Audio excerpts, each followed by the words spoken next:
ना संघर्ष ना तकलीफ, क्या खाक मजा है जीने में। बड़े बड़े तूफान थम जाते हैं जब आग लगी हो सीने में। मैं योगिंदर मेहरा अपने परिवार लर्न विद बिलीवर्स पर आपका तहे दिल से स्वागत करता हूँ। दोस्तों, मैं आपके सामने आज जीके के वे प्रश्न लेकर आया हूँ जो बार बार परीक्षा में पूछे जाते हैं, और यह वीडियो आपको कहीं ना कहीं 1 या 2 नंबर दिलाकर जाएगी। बने रहिए मेरे साथ अगली 10, 12, 20 मिनट तक। पहला प्रश्न जो दिया गया है, राजगृह कई वर्षों तक मगध की राजधानी रहा, बाद में राजधानी को स्थानांतरित कर दिया गया था। ठीक है, तो इसका जो आंसर है वो है पाटलिपुत्र। तो इससे और सवाल क्या बन सकते हैं, आओ देखते हैं। जो उज्जैन है, उज्जैन जो 16 महाजनपद हुए उनमें उज्जैन जो है अवंती की राजधानी रही। किसकी राजधानी रही? अवंती। एक सवाल पूछा जाता है, एक ऐसा ही शब्द है कन्नौज। जो कन्नौज है, कन्नौज किसकी राजधानी थी? यह हर्षवर्धन की राजधानी रही। किसकी राजधानी रही? हर्षवर्धन की। और जो पाटलिपुत्र है, पाटलिपुत्र को उदयनी एक राजा हुआ जो हर्यक वंश का एक राजा था। इसने जो है गंगा नदी व सोन नदी इन दोनों के संगम पर पाटलिपुत्र को बसाया था। फिर जो है शेरशाह सूरी ने पाटलिपुत्र का नाम क्या रख दिया? पटना, जो वर्तमान में बिहार की राजधानी है। ठीक है, और सवाल क्या बन सकता है? जो कांचीपुरम है, ये दक्षिण भारत में चोल और पल्लव वंश के राजाओं की राजधानी रही कांचीपुरम। और तक्षशिला जो है यह भी 16 महाजनपदों में है। तक्षशिला गांधार की राजधानी रही, जो वर्तमान में पाकिस्तान में है। इसे रावलपिंडी कहा जाता है। दोस्तों, आप इसका जो है स्क्रीनशॉट ले सकते हैं। देखते हैं नेक्स्ट क्वेश्चन क्या है।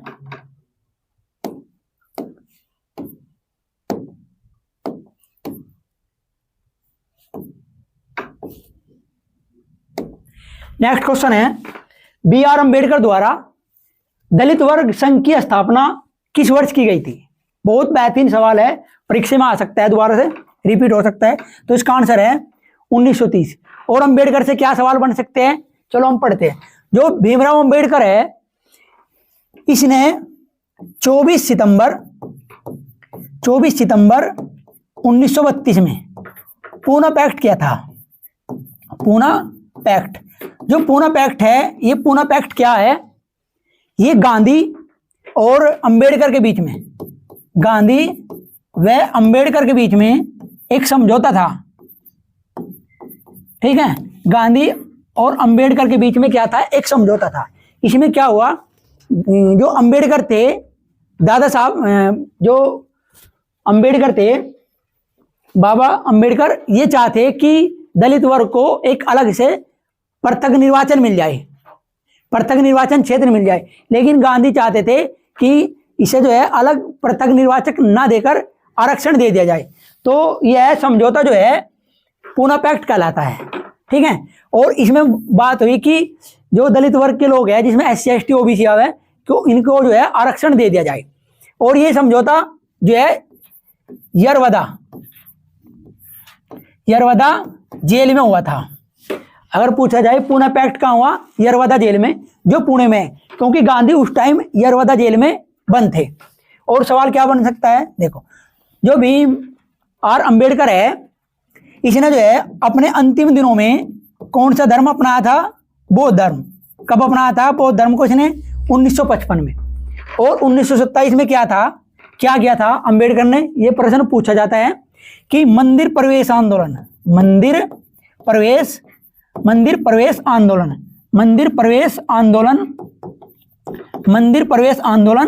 किसने चलाया था और कब चलाया था?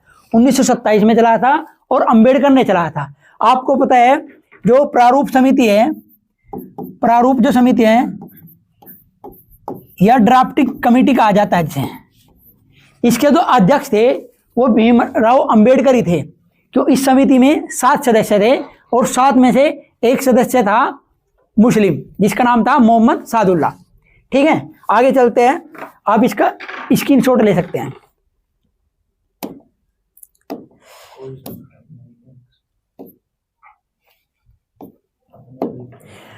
अगला क्वेश्चन क्या है, बुध शाक्यगण नामक एक छोटे गण से संबंधित थे और एक थे। ठीक है, देखो जो गौतम बुद्ध थे शाक्य गण से थे और ये क्षत्रिय से संबंधित थे। क्या थे? क्षत्रिय थे।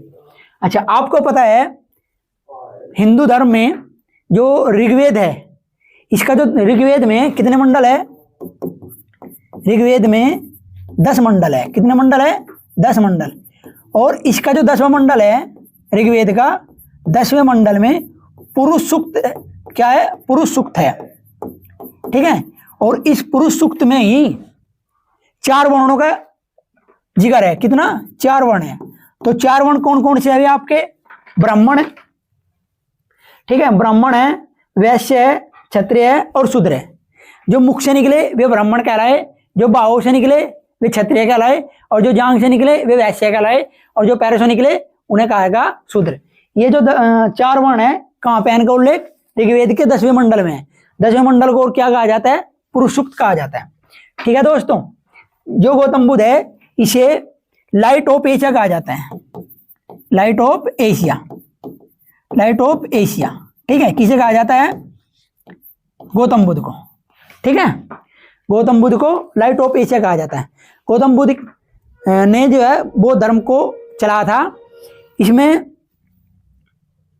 जब इसने गृह त्याग कर दिया तो उस घटना को इस धर्म में क्या कहा जाता है? महाभिनिष्क्रमण। और जब बौद्ध धर्म ने पहला उपदेश दिया तो इस घटना को क्या कहा? धर्म चक्र परिवर्तन।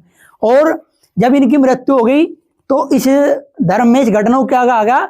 महापरिनिर्वाण। ये तीनों सवाल भी आपको याद रखना है। ठीक है, आगे चलते हैं।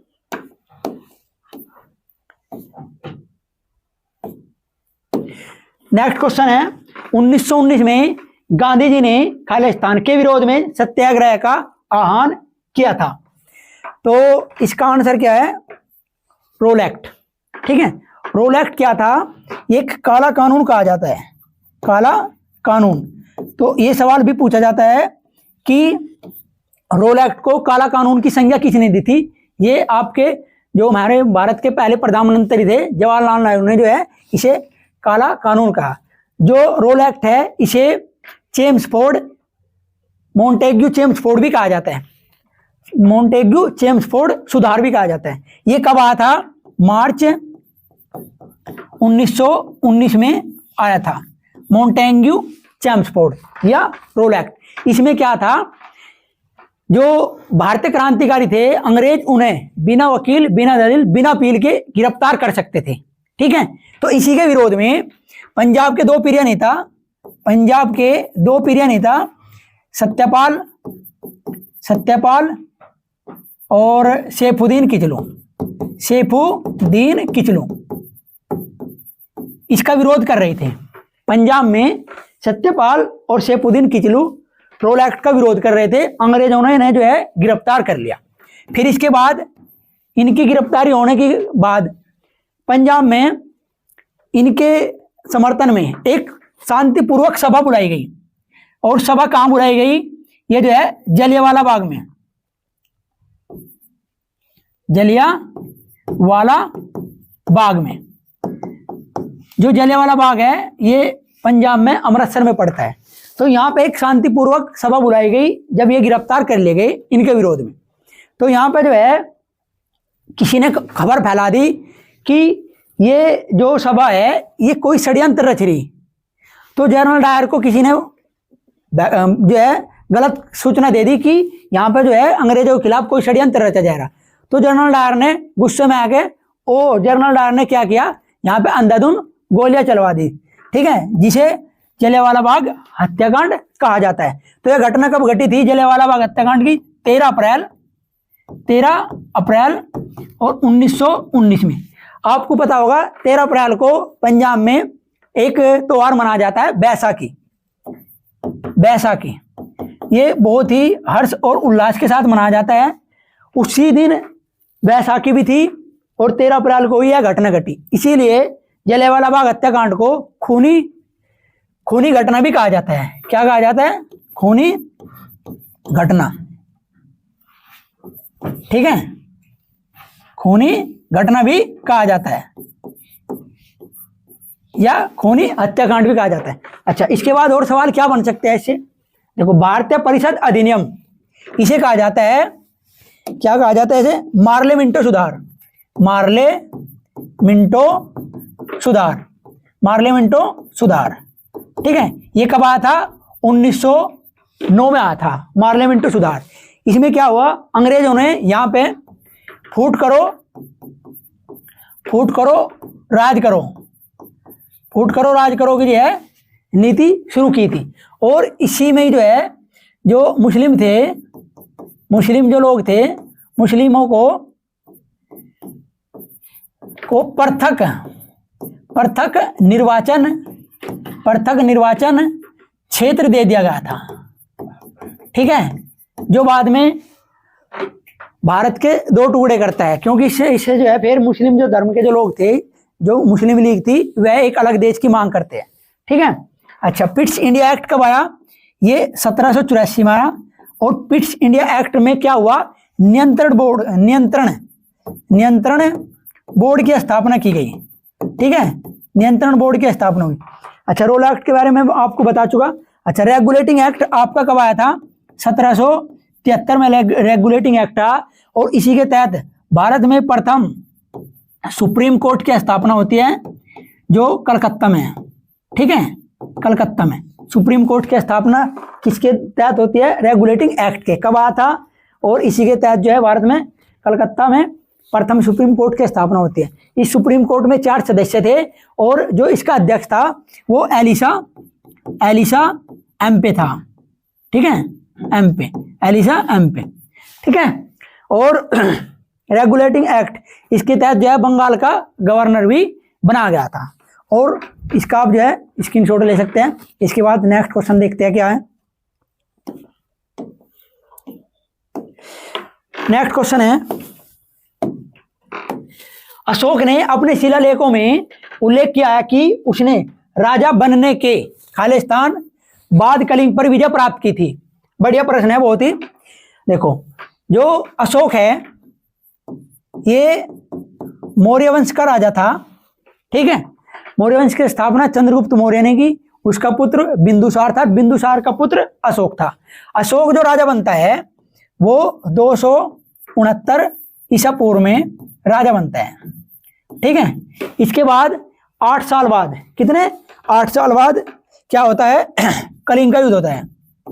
कलिंग का युद्ध, जो कलिंग का युद्ध हुआ ये 261 ईसा पूर्व में हुआ। ये बहुत बार पूछा जाता है कलिंग का युद्ध कब हुआ। ये भी पूछा जा सकता है कि कलिंग का युद्ध क्यों हुआ और किसके बीच हुआ। तो नंदराय व अशोक के बीच हुआ। किसके बीच हुआ? अशोक के। इसमें जो है अशोक विजय हो जा और नंदराय हार जा। क्यों होता है युद्ध? हाथी की प्राप्तियों के लिए। किसके लिए? हाथी की प्राप्तियों के लिए। हाथी की प्राप्तियों के लिए। ठीक है, हाथी की प्राप्तियों के लिए यह युद्ध होता है। और सवाल क्या बन सकता है? देखो, 9 में इसने कुछ ऐसा नहीं किया। अच्छा, 10 साल में राज्याभिषेक के 10 साल बाद इसने क्या किया? लुम्बिनी की यात्रा की। लुम्बिनी की यात्रा की। लुम्बिनी की यात्रा की। लुम्बिनी क्या है? यहाँ पे बौद्ध धर्म का एक पवित्र स्थल है जहां पे गौतम बुद्ध का जन्म हुआ था। फिर अपने राज्याभिषेक के 20 साल बाद, कितने 20 साल बाद इसने जो है बोध गया की यात्रा की थी। बोध गया की यात्रा की। ठीक है, बोध गया क्या है? बोध गया भी बौद्ध धर्म से संबंधित एक पवित्र स्थल है, क्योंकि यहाँ पे जो है बौद्ध धर्म का जो संस्थापक है गौतम बुद्ध, इसने पहला उपदेश दिया था। गौतम बुद्ध ने पहला उपदेश कहाँ दिया था? बोध गया में। ठीक है, और इसके बाद सवाल देखते हैं। देखो, जो शिलालेख है, शिलालेख लिखने की जो प्रथा है भारत में सबसे पहले किसने शुरू करी थी? ये अशोक ने ही की थी। इसके शिलालेख कितने थे? 13 शिलालेख थे। कितने थे? 13 शिलालेख थे। और यह भी पूछा जाता है कि अशोक के किस शिलालेख में कलिंग युद्ध का वर्णन है? कौन से शिलालेख में है? ये 13वें शिलालेख में, 13वें शिलालेख में, 13वें शिलालेख में क्या है? कलिंग युद्ध का वर्णन है। ठीक है। और देखो जो जो अशोक के शिलालेख है, इनकी खोज किसने की थी? इनकी खोज किसने की थी? एक व्यक्ति था पाद्रेटी। क्या था? पाद्रेटी पैनथेलर। ठीक है, पैनथेलर, पैनथेलर, पाद्रेटी पैनथेलर। इसने जो है अशोक के शिलालेखों की खोज की थी। और पढ़े किसने थे? पढ़े किसने थे? वह सबसे पहले जेम्स प्रिंसेप ने, जेम्स प्रिंसेप ने। ठीक है, ये भी बहुत सवाल पूछा जाता है। अशोक के शिलालेख को सबसे पहले किसने पढ़ा था? जेम्स प्रिंसेप ने। खोज किसने करी थी? पाद्रेटी पैनथेलर ने। ठीक है, ठीक है भाई। अगर स्क्रीनशॉट लेना है तो ले सकते हैं। नेक्स्ट क्वेश्चन देखते हैं फिर। नेक्स्ट क्वेश्चन है आपके सामने, बहुत बेहतरीन क्वेश्चन है, बार बार परीक्षा में रिपीट हो। निम्नलिखित में से किस गुप्त शासक को उसकी सैन्य उपलब्धियों के कारण भारत का नेपोलियन कहा जाता है? तो भारत का नेपोलियन समुद्रगुप्त को कहा जाता है, क्योंकि जो नेपोलियन बोनापार्ट था ये फ्रांस का एक शासक था। ठीक है, जो अपनी सैन्य उपलब्धियों के कारण जाना जाता था। इसी प्रकार जो है समुद्रगुप्त भी जो है भारत में सैन्य उपलब्धियों के कारण प्रसिद्ध था, इसीलिए इसे भारत का क्या कहा जाता है? नेपोलियन। और इसने क्या किया? समुद्रगुप्त ने दक्षिण के, कहाँ के? दक्षिण के 12 दक्षिणापंथ के 12, ये कह सकते हैं दक्षिणापंथ के 12 राजाओं को हराया था, को पराजित किया था। ठीक है, दक्षिणापंथ के 12 राजाओं को किसने हराया था? समुद्रगुप्त ने। और समुद्रगुप्त जो है किस लिए प्रसिद्ध था? यह जो है सिक्कों पर क्या करता था? वीणा बजाते हुए चित्र अंकित करता था। ठीक है, अपना चित्र अंकित करता था वीणा बजाते हुए। और इसे जो है कविराज की उपाधि धारण थी। किसकी? कविराज की उपाधि किसे प्राप्त थी? समुद्रगुप्त को। और सवाल क्या पूछ सकता है इसमें? देखो, गुप्त वंश की स्थापना किसने की थी? गुप्त वंश की स्थापना किसने की थी? श्रीगुप्त ने की थी। अच्छा, जो चंद्रगुप्त द्वितीय है, इसे जो है विक्रमादित्य की उपाधि धारण थी। किसकी? विक्रमादित्य की।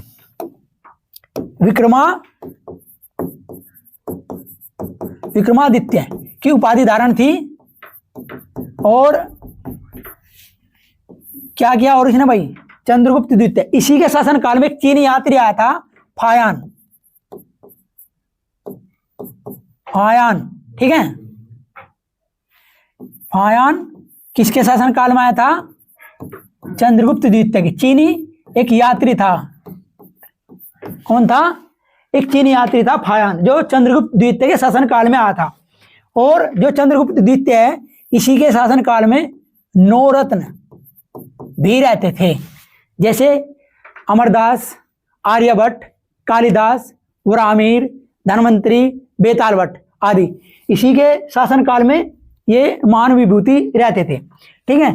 अच्छा, जो चंद्रगुप्त प्रथम है, इसने गुप्त संवत की। किसकी? गुप्त संवत की स्थापना की थी। तो गुप्त संवत की स्थापना किसने की थी? चंद्रगुप्त प्रथम ने। और सवाल क्या पूछा जाता है इस वंश से?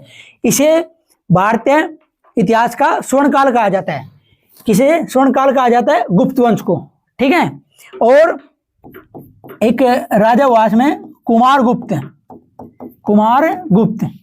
ये बहुत पूछा जाता है सवाल पेपर में कि कुमार गुप्त ने किस विद्यालय की स्थापना की थी? नालंदा विश्वविद्यालय की। ठीक है, नालंदा विश्वविद्यालय की स्थापना किसने की थी? कुमारगुप्त ने। कुमारगुप्त कौन था? गुप्त वंश का शासक था दोस्तों। और आगे देखते हैं क्या सवाल आ सकता है आपके पेपर में।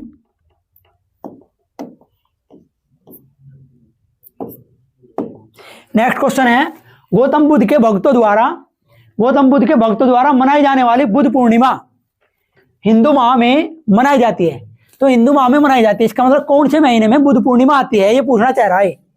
तो इसका आंसर है बैसाख। अगर आपको पता है जो भारतीय कैलेंडर है, भारतीय कैलेंडर है वो कैसा है? ये शक संवत पर आधारित है। किस पर आधारित है? शक संवत पर, जिसे कनिष्क ने स्थापित किया था 78 ईस्वी में। ठीक है, तो इसे जो है शक संवत को भारत का राष्ट्रीय कैलेंडर कहा जाता है। इसे कब अपनाया गया था?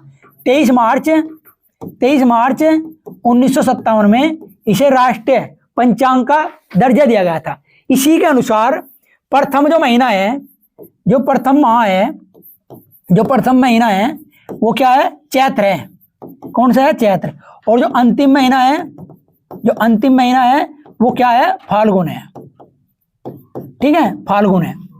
ठीक है, तो अगर विश्व का जो जिसमें हम जनवरी फरवरी पढ़ते हैं, ये विश्व का जो कैलेंडर है वो कैसा है? ये ग्रेगोरियन कैलेंडर है। कैसा है? Gregorian calendar. ठीक है, ये विश्व का क्या है? कैलेंडर है। इसके बाद आगे और सवाल क्या बन सकता है, देखते हैं। नेक्स्ट क्वेश्चन, अगला क्वेश्चन है, सितंबर 1948 में भारतीय सेना ने अपने हस्तक्षेप के द्वारा किस रियासत पर अधिकार स्थापित किया था? ठीक है, तो इसका जो आंसर है वो है हैदराबाद। देखो और सवाल क्या बन सकता है, जब भारत आजाद हुआ उसके बाद जो है 23 जून 1948 में जो है देशी रियासत मंत्रालय की स्थापना हुई, जिसका अध्यक्ष देशी मंत्रालय की स्थापना हुई, जिसका अध्यक्ष कौन था? अंबेडकर। भीमराव अंबेडकर को जो है क्या बनाया गया? इसका अध्यक्ष बना सॉरी इसका अध्यक्ष किसे बनाया गया? सरदार वल्लभ भाई पटेल को।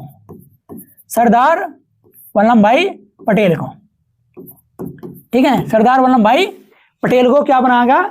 देशी रियासत मंत्रालय का अध्यक्ष बनाया गया। इसके बाद उस टाइम पे भारत में 565 देशी रियासत थी। कितनी देशी रियासत थी? 565।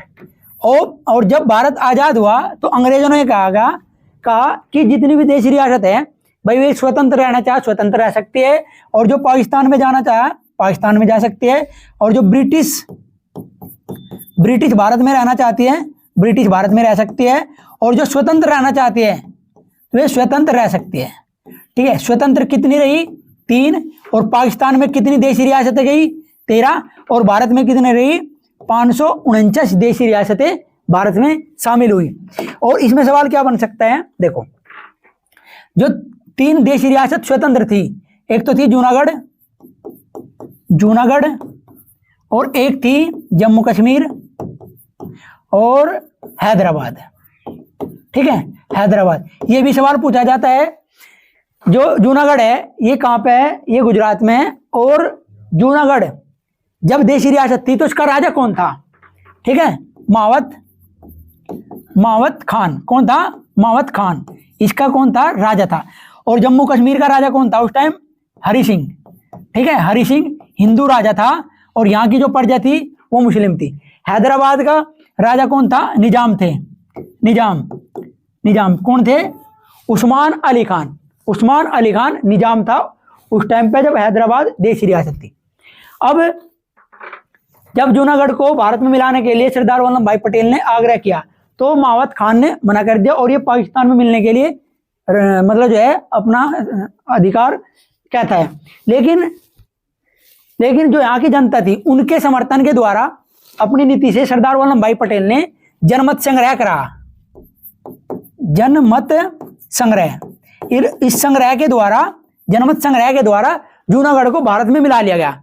और जो हरि सिंह है, अब ये कैसे आया, पाकिस्तान कहने लगा कि जम्मू कश्मीर को कोई भारत है, पाकिस्तान में शामिल हो जा। पाकिस्तान जम्मू कश्मीर को अपने यहाँ शामिल करना चाहता, लेकिन हरि सिंह ने मना कर दिया। फिर पाकिस्तान ने जम्मू कश्मीर पर हमला कर दिया। उसमें जो है समर्थन में फिर हरि सिंह ने भारत से मदद मांगी।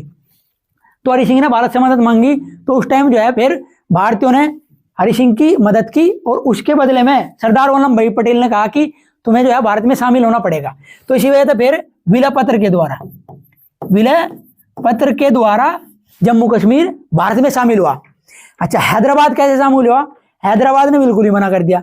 लेकिन फिर यहाँ पे पुलिस कार्रवाई के द्वारा, किसके द्वारा? पुलिस कार्रवाई के द्वारा। तो एक ऑपरेशन चला अपोलो, पोलो एक ऑपरेशन चलागा, ऑपरेशन चलागा पुलिस कार्रवाई के द्वारा हैदराबाद को भारत में मिलागा। एक सवाल बहुत बेहतरीन पूछा जाता है, भारत में सबसे पहली कौन सी देशी रियासत शामिल हुई थी? भाई 549 देशी रियासत थी भारत में, इनमें सबसे पहले कौन सी शामिल हुई? बेहतरीन क्वेश्चन है, बुंदेलखंड। एक सवाल ये पूछा जाता है, भारत में सबसे बाद में कौन सी देशी रियासत शामिल हुई? हैदराबाद। ठीक है, और इससे सवाल क्या बन सकता है, ये मैं आपको सब कुछ बता चुका। आगे चलते हैं नेक्स्ट क्वेश्चन पर। नेक्स्ट क्वेश्चन है, हर्षवर्धन और पुलकेशिन द्वितीय का युद्ध किस नदी के तट पर हुआ था? तो यह युद्ध हुआ था नर्मदा नदी के तट पर। कहाँ हुआ था भाई ये युद्ध? नर्मदा नदी के तट पर। इस युद्ध में हर्षवर्धन की क्या हो जा? हार हो जा। और कौन जीत जाता है? पुलकेशिन द्वितीय। कौन जीतता है? पुलकेशिन द्वितीय जीतता है। और सवाल क्या बन सकता है, देखो, जो झेलम नदी है, इसका जो प्राचीन नाम है वो वितस्ता है। क्या है? वितस्ता या हाइडोस्पीज। जब सिकंदर ने भारत पर आक्रमण किया, क्या किया? सिकंदर ने भारत पर आक्रमण किया, तब पंजाब के राजा पोरस ने इसका विरोध किया। ठीक है, तो हाइडोस्पीज या झेलम नदी का युद्ध, ठीक है, तो सिकंदर ने भारत पर युद्ध किया। तो इसी युद्ध को कहा जाता है, जब सिकंदर ने भारत पर युद्ध करा, कब किया था युद्ध भारत ने पे? 323 ईसा पूर्व में, 323 ईसा पूर्व में सिकंदर ने भारत पर आक्रमण किया था। और ये युद्ध कहाँ हुआ था? झेलम नदी के किनारे या वितस्ता नदी के किनारे, जिसे हाइडोस्पीज का युद्ध कहा जाता है। इस युद्ध में सिकंदर की जीत हो जा, और इसका विरोध कौन कर रहा था? पोरस, पंजाब के राजा, इसमें इसकी हार हो जा। इसके बाद सिकंदर भारत में आगे बढ़ता है।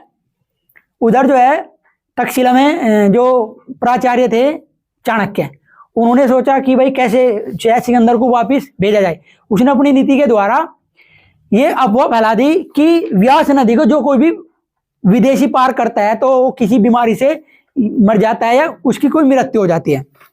दूसरा कारण ये था कि सिकंदर की सेना के पास जैसे जीतता हुआ आ रहा था, तो इसके पास बहुत ज्यादा धन दौलत और ज्यादा जो है संपत्ति हो गई थी, और सेना भी जो है इसकी थक चुकी थी। इस वजह से जो है इस नदी को पार करने से मना किया। यह सवाल बहुत बार पूछा जाता है कि सिकंदर की सेना ने किस नदी को पार करने से मना किया था? सिकंदर की सेना ने पार करने से मना किया। ठीक है, सेना ने, किसकी सेना ने? सिकंदर की सेना ने। एक सवाल ये पूछा जाता है, सिकंदर ने भारत पर विजय कहां तक प्राप्त की थी? तो सिकंदर ने जो है भारत पर व्यास नदी तक ही जीत पाया था। ठीक है, व्यास नदी तक जीत पाया। अच्छा, एक नेक्स्ट क्वेश्चन और इसी में देखो क्या पूछा जाता है कि जो पुरुषनी नदी है, इसका जो आज वर्तमान में नाम है रावी नदी है। तो इस नदी के तट पर एक दशराज का युद्ध हुआ था। किसका? दशराज का युद्ध। दशराज का, ये सवाल बहुत पूछा जाता है कि दशराज का युद्ध किस नदी के तट पर हुआ? पुरुषनी नदी के तट पर हुआ। इसमें कौन था? एक तो सुदास था, सुदास और 10 राजा थे। कितने? 10 राजा। तो 10 राजा। तो जब इनके बीच में युद्ध होता है पुरहुणी नदी के तट पर, तो इसमें विजय किसकी होती है? सुदास की विजय होती है। ठीक है, सुदास की विजय होती है, ये भी ध्यान रखना। ठीक है, और आगे देखते हैं क्या सवाल आपके पेपर में आ सकता है। अच्छा, और थोड़ा अगर बात करते हैं हर्षवर्धन। देखो, जो हर्षवर्धन था, इसके शासन काल में एक याति आया था हेवेनसांग। हेवेनसांग किसके शासन काल में आया था? हर्षवर्धन के। हर्षवर्धन ने अपनी राजधानी किसे बनाई थी? पहले पुरुषपुर थी, फिर इसने अपनी राजधानी किसे बनाया था? कन्नौज। ठीक है, कन्नौज किसकी राजधानी थी?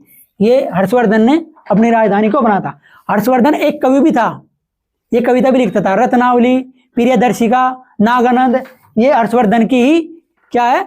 रचना है।